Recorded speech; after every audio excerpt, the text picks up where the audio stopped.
Bem, abram suas Bíblias essa noite no Evangelho de João, capítulo 1. E nós vamos falar sobre o poder da palavra falada. O poder da palavra falada. É importante que entendamos essas coisas. Sabe, Jesus disse assim. Ele disse: quando qualquer um ouve a palavra do reino e não a entende, então vem o maligno e tira aquilo que foi semeado em seu coração. Agora, se você ler a versão de Marcos dessa parábola, ele diz que quando alguém ouve a palavra do reino, logo vem o maligno para tirar-lhe a palavra do coração. Bem, se essa for a verdade inteira, então não haveria muito para ouvir dela, não é? Diz que ele vai roubá-la. É por isso que devemos ler todos os evangelhos. Veja, um escritor vai pegar algo que o outro não pegou, e há lugares em que Marcos pegou algo que Mateus não pegou. E quando você tem a visão de todos os lados, você tem o todo, a palavra inteira de Deus.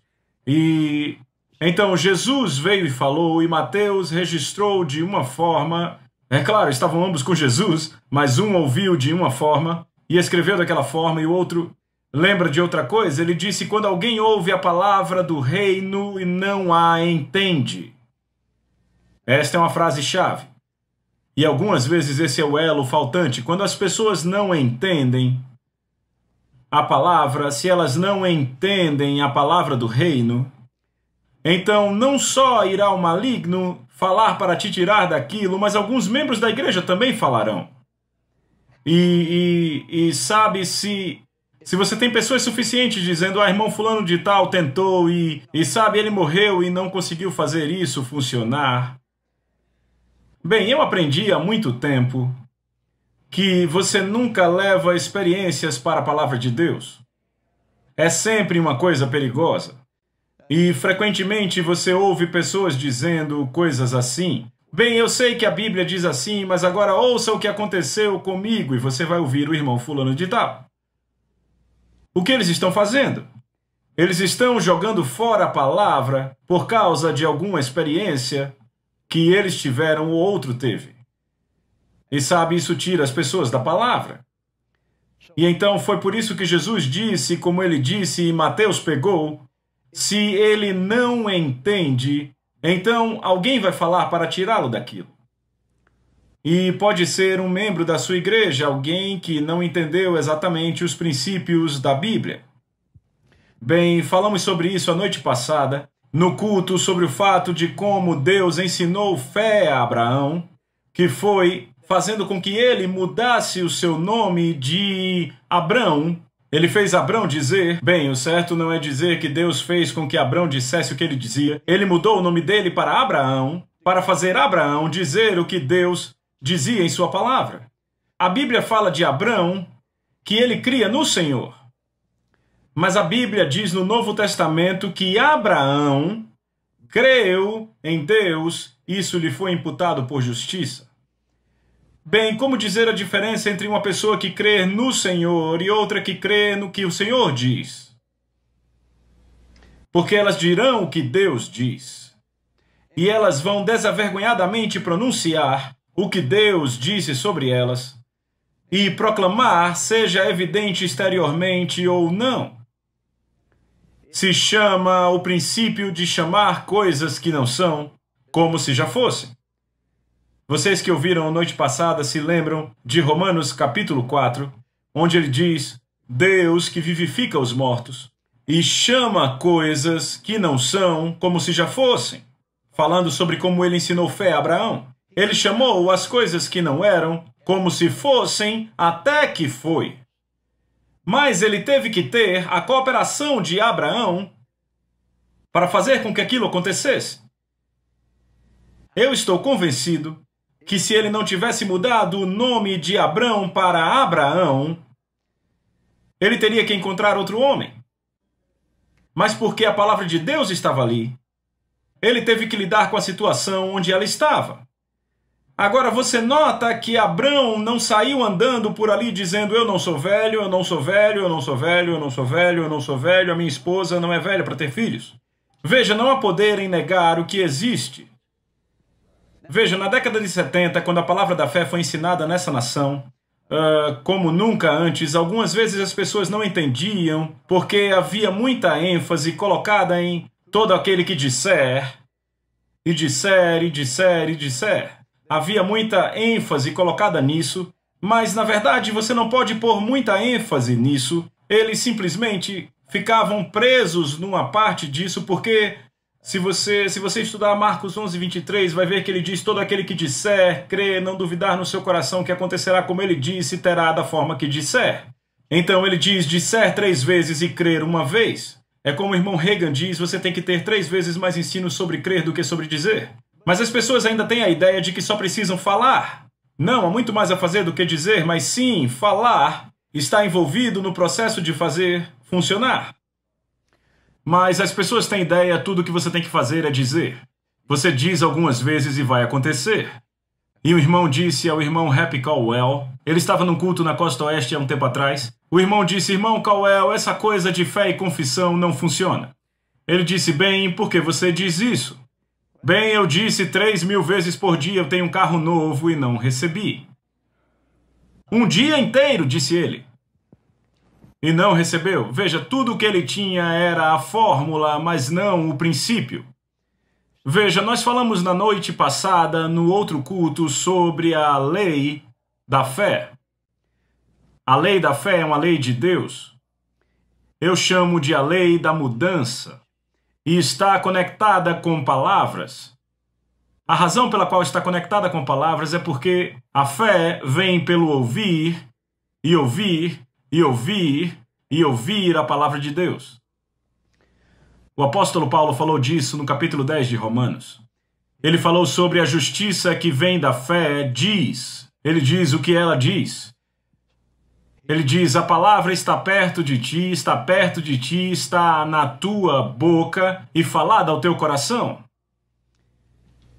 Em outras palavras, você transfere a palavra de Deus das páginas desse livro para o seu coração, para o núcleo do seu ser, onde ela vai agir por você. Foi o que Jesus falou quando ele disse: se habitares em mim e as minhas palavras habitarem em você. Se a palavra habita em você, você não vai dizer: bem, eu sei que a Bíblia diz assim, mas veja o que aconteceu comigo. Você vai dizer: a palavra não muda, independente do que aconteceu comigo. Porque a palavra funciona. O poder da palavra falada é uma tremenda coisa nas Escrituras e vamos ler em João aqui. Eu posso passar a noite inteira introduzindo o assunto, mas vamos entrar nele. São João capítulo 1, ou Grande João capítulo 1. No princípio era a palavra estava com Deus, a palavra era Deus e a mesma estava no princípio com Deus. Todas as coisas, pode sublinhar isso, todas as coisas foram feitas por Ele. Ele quem? Ele, a palavra. Veja, em outra passagem, o apóstolo Paulo, ele fala sobre que ele é o Criador, Jesus. A palavra foi a criadora de todas as coisas. Ele foi o Criador, ele foi a palavra personificada. Todas as coisas foram feitas por ele, e sem ele nada do que foi feito se fez. Nele estava a vida, e a vida era a luz dos homens. A luz brilha nas trevas e as trevas não a compreendem ou não prevalecem contra ela. Veem, as trevas nunca prevalecem sobre a luz. Houve um homem enviado por Deus cujo nome era João. O mesmo veio por testemunha para levar testemunho da luz e todos os homens através dele podem crer. Ele não era aquela luz, mas foi enviado para testemunhar daquela luz que era a luz verdadeira que ilumina todo homem que vem a esse mundo. Ele estava no mundo, o mundo foi feito por ele. Notem. Por ele quem? Jesus, a palavra. O mundo foi feito por ele e o mundo não o conheceu. Ele veio para os seus e os seus não o receberam, mas tantos quantos o receberam, a eles deu o poder de se tornarem filhos de Deus, aqueles que crerem em seu nome. Se você estudar a Bíblia, você vai notar que ela se refere a Jesus e a palavra como um. E um com Deus. No princípio era a palavra estava com Deus, a palavra era Deus. Às vezes eu me divirto com os críticos da fé. Eles dizem coisas como: esses caras da fé, eles querem dizer que a palavra é Deus. Tentam fazer da palavra Deus. Por que íamos querer fazer isso? Já é dessa forma, não é o que ele disse aqui? A palavra é Deus sobre qualquer situação. A palavra de Deus é a autoridade final sobre qualquer assunto. Agora, quer você creia ou não creia, ela ainda é a autoridade final. E quer você haja ou não haja nela, ela ainda é um sistema operacional do reino e é a lei da mudança ou a lei da fé, porque eu a chamo de a lei da mudança. Se você vai mudar alguma coisa, você vai mudar dessa forma. E eu digo, você muda dessa forma, isso vem da palavra de Deus, isso vem por ser obediente ao que Deus diz, mas você pode mudar situações e circunstâncias. É o sinônimo da palavra falada de Deus. Então aqui ele continua para o verso 13 que diz, o qual nasceu não do sangue, não da vontade da carne, nem da vontade do homem, mas de Deus. E a palavra foi feita carne e habitou entre nós, e contemplamos sua glória. No princípio era a palavra estava com Deus, a palavra era Deus. A palavra foi feita carne e habitou entre nós. Jesus era a personificação da palavra de Deus. Ele veio a esse planeta com um corpo físico de carne, osso e sangue, para mostrar a você o que a palavra de Deus pode fazer na forma física de carne. Então, nós entendemos que ele é o sinônimo da palavra de Deus. Vamos para o capítulo 1 de Gênesis.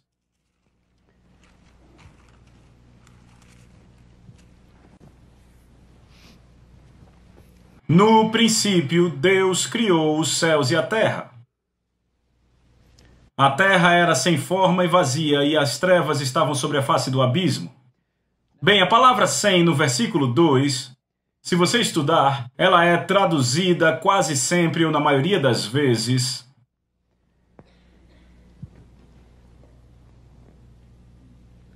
aqui, vamos ver, a terra era sem forma e vazia. A terra não foi criada vazia. Ela foi feita vazia. Veja, isso é muito óbvio. Mas deixa eu mostrar algo a vocês. Eu não ia falar disso, mas eu vou seguir o Espírito Santo. Deus criou os céus e a terra. Se você for um pouco mais adiante, você vai ver que Deus disse que ele chamou a porção seca de terra. E no verso 2, ela foi coberta com água.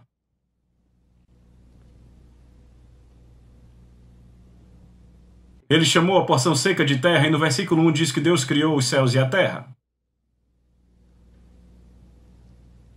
Em outras palavras, houve um evento catastrófico entre o versículo 1 e o versículo 2, que fez a terra vazia, sem forma e coberta de água. Não foi o dilúvio de Noé. Nós podemos chamar do dilúvio de Lúcifer.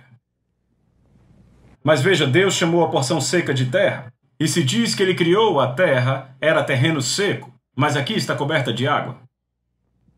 Isso vai te ajudar a entender que a terra provavelmente podia já ter milhões de anos, mas teve uma mudança brusca cerca de 6.000 anos atrás. O que você lê aqui é a recriação, a formação disso, porque ele diz na King James reabastecer a terra. Eu não queria entrar nisso, mas isso vai te ajudar a entender que a ciência real na Bíblia não é contrária a ela mesma. Mas há muita gente que tem a ideia, a Terra só tem 6.000 anos. Bem, há outras passagens no Velho Testamento que revelam que ela é muito mais velha. Quando Satanás veio para o Jardim do Éden, ele já reinava sobre nações e foi expulso do céu. Ele teve que usar o corpo da serpente para se manifestar para Eva. Mas esse não é o ponto que eu vim aqui para falar. Eis o que eu vim aqui para dizer. Aleluia. Verso 3. Deus disse, haja luz, e houve luz. Bem, ele olhou para baixo, viu trevas e disse, haja luz. Você só vai achar 3 versículos em Gênesis onde encontra Deus chamando coisas que não são. Você chama pelo que não está lá. E como você faz isso? Com palavras? Com a palavra falada. Deus disse. Agora notem, verso 4. E Deus viu a luz e viu que era bom, e Deus separou a luz das trevas. Toda vez e em todo dia você vai encontrar que Deus disse, Deus viu. Então, se Deus viu depois que ele disse, e fomos criados à imagem de Deus, isso te diz algo, que é a forma como você se vê com a promessa de Deus é dizendo o que a promessa diz. Isso cria uma imagem. Há poder criativo na palavra falada de Deus. Agora note aqui que no verso 4 ele diz, e Deus viu. Continuamos e no segundo dia ele nos diz que Deus disse que haja firmamento e assim por diante, verso 6, e então continuamos para o verso 10 que diz, Deus chamou a porção seca de terra e ao ajuntamento das águas mares, e viu Deus que era bom. Deus disse, Deus viu. Deus disse, Deus viu. Deus disse e Deus viu. Deus disse e Deus viu. E se você disser, você verá. Esse é o modus operandi de Deus. Esse é o seu método de operação. Ele liberou a sua fé em palavras. Ele usa suas palavras como containers para transportar a sua fé, para ir na vasta escuridão, e ele chama luz a partir das trevas. Bem, alguém diz, eu entendo isso, irmão Caps, porque sabe, ele é Deus. Bem, talvez você entenda isso também. Vá aqui para o verso 26. Façamos. Deus disse, façamos o homem à nossa imagem, à nossa semelhança, e tenha ele domínio sobre os peixes do mar, as aves do céu, animais domésticos, sobre toda a terra, e sobre todos os répteis que rastejam sobre a terra. Façamos o homem à nossa imagem e semelhança, e tenha ele domínio. Bem, eu te pergunto, como ele vai ter domínio sobre a terra? Da mesma forma que o outro ele tinha domínio. Eu sei que não é um inglês muito bom, mas vai ajudar vocês a entenderem. Através da palavra falada, veja, eu estou falando sobre... Não entenda errado o que eu estou dizendo. Eu estou falando sobre falar em linha com a palavra da promessa de Deus. Que eles tenham domínio. O Senhor me disse uma vez. Ele disse, filho, você tem... Ele me pegou onde eu estava. Ele disse, você tem estado tão iletrado espiritualmente que eu não consigo falar com você de forma inteligível. Ele disse, você tem estado endoctrinado, sabe? T.L. Osborne disse uma vez no encontro, eu nunca vou esquecer, ele disse, quando as pessoas ficam endoctrinadas, elas param de pensar. E sabia que é verdade? Elas simplesmente aceitam o que a doutrina diz. Nem procuram se está na palavra. Agora eu lembrei de uma situação. Há muitos anos atrás, eu estava numa estação de rádio, em Memphis. Eu estava no rádio em 1977. E aquela mulher me escreveu uma carta e disse, irmão Caps, você me deixou tão movida outro dia quando eu estava indo para o trabalho. E ela disse, aquilo não pode estar certo. Eu vou para casa depois do trabalho pegar a minha Bíblia e provar que ele está errado. Ela disse, meu Deus, eu descobri que vinham mentindo para mim há 40 anos na minha igreja. Bem, talvez não estivessem mentindo, estavam endoutrinados, pararam de pensar. E então ficam culpando Deus por tudo o que acontece. Bem, é a vontade de Deus se acontece com você, sabe? Então, aqui ele diz, Deus disse, façamos o homem à nossa imagem e semelhança, tenha ele domínio, criou Deus, pois o homem à sua imagem, a imagem de Deus o criou, homem e mulher os criou. Agora, como ele criou? A sua própria imagem. Então, o que foi que ele fez? E Deus os abençoou e disse, sejam frutíferos, multipliquem-se, repovoem a terra, subjuguem-na e tenham domínio sobre os peixes do mar, as aves e por aí vai. O Senhor disse para mim, quando estava falando sobre isso, ele disse, o que você precisa fazer é esquecer tudo o que você já ouviu da religião sobre esse livro, a Bíblia. Voltar e lê-lo como se nunca tivesse ouvido sobre ele. E eu disse, bem, vou começar em Gênesis.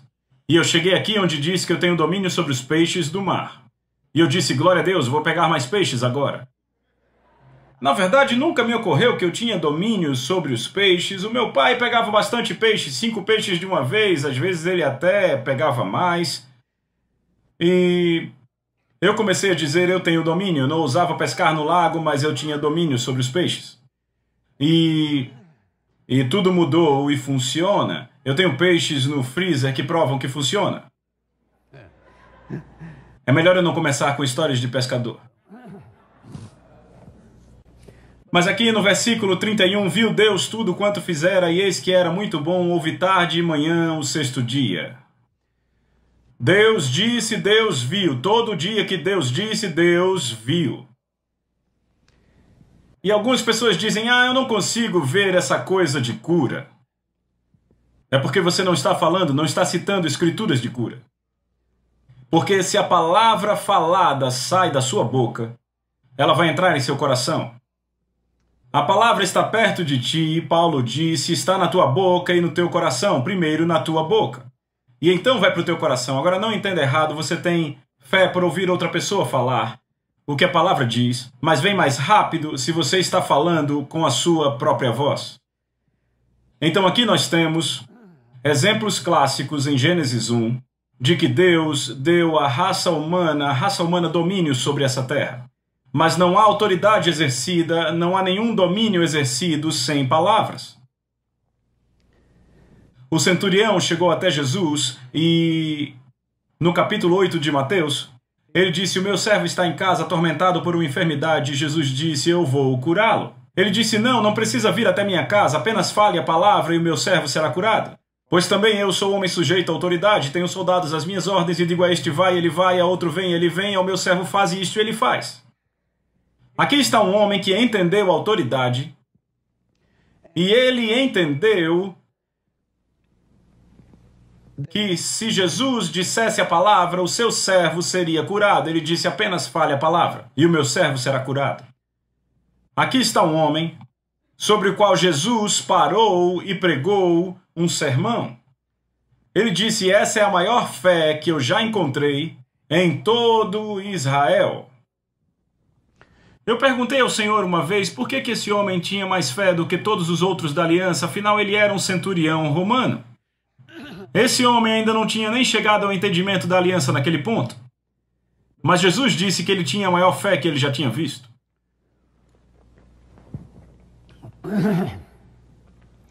A razão pela qual os pregadores têm que tomar água é que isso impede que o sermão fique seco.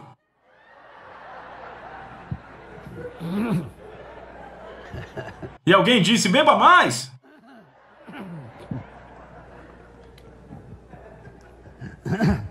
Jesus pregou-lhes um sermão e disse: essa é a maior fé que eu já vi em toda Israel. E eu perguntei ao Senhor por que esse homem tinha uma fé tão grande se ele não estava nem na aliança. O evangelho era primeiro ao judeu e depois ao gentio. Ele disse: o homem mesmo respondeu com a sua boca. Ele disse: eu sou um homem sujeito à autoridade. Você deve estar sujeito à autoridade e ter autoridade. Ele disse: ele falou a palavra, esse homem liberou a sua fé.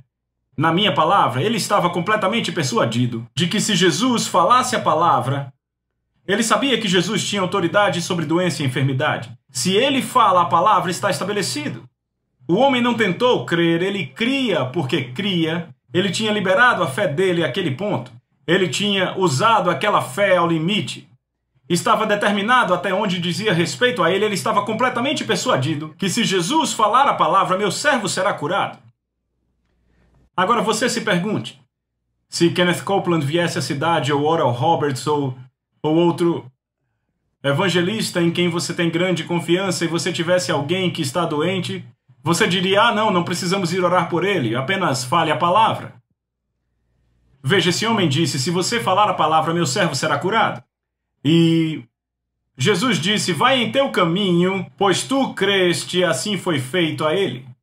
Pois assim como ele ia crer, não. Ele disse: pois tu creste, passado. Ele já tinha liberado a sua fé a um ponto de contato. E aquele ponto de contato foi: se Jesus falar sua palavra, meu servo é curado. Ele estava completamente persuadido daquilo e foi exatamente o que aconteceu. Seu servo foi curado naquela mesma hora.